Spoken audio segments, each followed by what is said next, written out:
এই ছোট্ট 3 রাত 4 দিনের নর্থ সিকিম ট্যুরের প্রথম গন্তব্য ছিল আমাদের সিংঘিক। গতদিন আমরা এসে পৌঁছেছিলাম গ্যাংটক থেকে সিংঘিক।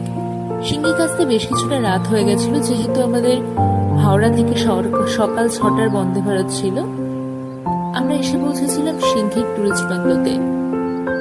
এটা সিকিম গভর্নমেন্টের প্রপার্টি। এর লোকেশনটাও ভারী সুন্দর। আকাশ পরিষ্কার থাকলে এখান থেকে কাঞ্চনজঙ্ঘা বেশ উজ্জ্বলভাবে দেখা যায়।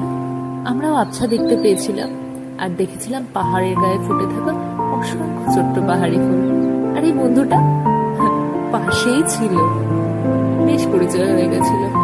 সকালে ব্রেকফাস্ট করে কিছুটা হাঁটতে বেরোলাম এদের সাথে, আর তারপর এই সুন্দর মায়াবী জায়গাটাকে উপভোগ করতে থাকলাম। হাঁটতে হাঁটতে চলে গেছিলাম ওখানের একটা ছোট্ট মনেস্ট্রিতে। যাই হোক,